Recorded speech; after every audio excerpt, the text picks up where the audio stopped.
Hey everyone, and welcome back to another edition of The Explainer. Okay, today we're jumping right into the middle of the action. I want you to picture this. You are in a massive, chaotic retail store, right? And it's just days or maybe even hours before their biggest, craziest sale of the entire year. You've got employees practically sprinting down the aisles, managers pulling their hair out, but there is one absolutely crucial, colossal task that literally has to happen before those front doors can even unlock for the public. So you gotta ask yourself, before the madness of that big sale kicks off, the store has to know exactly what's sitting hidden in the back room and what's out on the floor, right? They can't just guess. No way. Every single item needs to be meticulously counted and tracked down. So what exactly do we call that master list? That ultimate master record of every single thing they possess? Well, that brings us to section 1, counting it all up, where we meet the word. Okay, let's dive into this. The answer to our little retail mystery is actually the focal point of today's entire explainer. We're going to look super closely at a concept that is basically the absolute backbone of business, organization, and even personal management. You've definitely heard it before, but we're going to really unpack how it works. Now, I'm going to break the fourth wall here for a quick second. Wherever you are right now, seriously, I want you to say this out loud with me. We're going to focus on the 4 distinct syllables. You ready? Inventory. Let's do it one more time just to really lock that cadence into your brain. Inventory. Perfect. Awesome. Let's move on to section 2, the core definition or the foundation of the list. Now that we've got the pronunciation totally locked in, we need to transition into the absolute foundational meaning of the word. Because honestly, before we look at all its clever uses, we have to understand its bedrock definition. At its core, an inventory is a complete, detailed list of things in one's possession or in a particular place. This specific definition is the very center of what we like to call our sunflower concept for this word. Everything else we talk about today grows out from this one central idea of a full, total accounting of items. It's not a partial list, It's not a rough estimate. It is complete, and it is incredibly detailed. I kind of love picturing some poor ancient accountant thousands of years ago painstakingly tallying up like thousands of individual sheep on a heavy clay tablet just to get this right. Talk about a tedious task, right? Let's bring this definition to life with a real-world, slightly more modern scenario. Imagine you're signing up for a brand new homeowners or renters insurance policy. The insurance company is definitely going to ask you to document what you own. You wouldn't just be like, oh, I have some furniture and a TV. No. As this sentence shows, you'd say, I had to make an inventory of all the possessions in my house.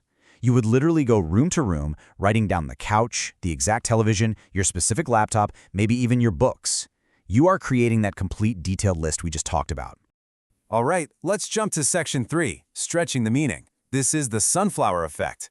Now, what's really fascinating here is that words in the English language almost never stay in a rigid little box. They radiate outward from their core physical meaning to encompass these broader, sometimes much more abstract concepts. So think of the core definition as the dark center of a sunflower, and the new meanings are the petals stretching out. We start at the core, the actual physical piece of paper or the digital spreadsheet that holds the list. But then we hit stretch 1. The word evolves to mean the actual process of making that list. Someone might say, hey, we can't open yet, we're in the middle of inventory. Then we look at stretch 2, and the word leaps off the paper entirely to represent the actual physical goods sitting on the shelves. And finally, in stretch 3, the word becomes totally abstract. It's no longer about physical objects at all. It can literally mean a tally of someone's personal skills or traits, like taking an inventory of your career strengths. Pretty cool, right? This sentence perfectly demonstrates that second stretch we just talked about. The store sold most of its inventory during the big sale. Notice how the word has completely shape-shifted here. The store obviously didn't sell their clipboards and their master lists, right? They sold the physical goods, the televisions, the clothes, the blenders. The word now represents the physical stock that they're running out of.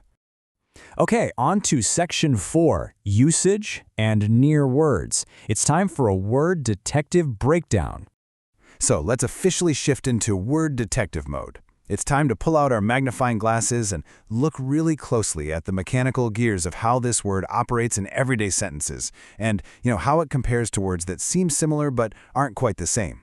The crucial point here is how this word seamlessly changes its grammatical function. First, it acts as a noun. It is a thing, the physical list itself or the actual goods on the shelf. But it also functions flawlessly as a transitive verb, an action word. It literally becomes the physical act of counting and listing those items. And here is exactly what that transitive verb form looks like out in the wild. The owner inventoried the stock just yesterday. Notice what happens mechanically here. When we shift into the past tense action, the spelling completely changes. We drop the Y and we add an IED to create inventoried. It's just a super smooth transition from a thing you have to an action you do. Now, as a good word detective, you also need to know a word's neighbors. These are our near words. We've got catalog, stock, and roster. But they definitely have distinct flavors. Like a catalog is generally a list designed for selling or showcasing items to a customer. A roster?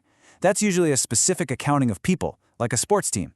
And stock just refers to the raw materials or goods you have available.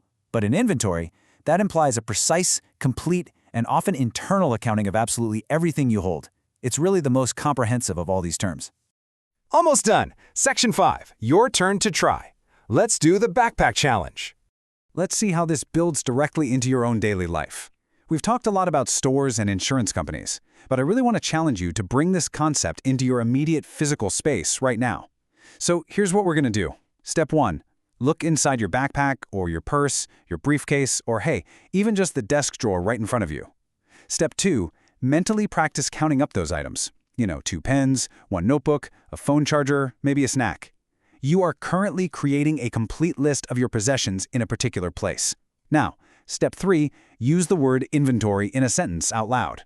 You might say something like, I just took an inventory of my bag and I realized I totally forgot my headphones.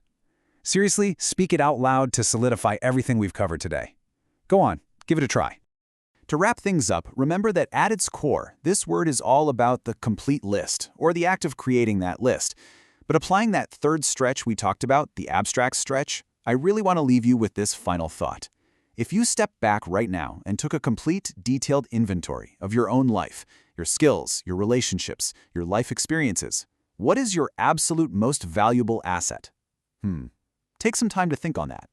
Thank you so much for joining me for this explainer, and I can't wait to explore our next topic with you soon. Keep learning and keep organizing your world.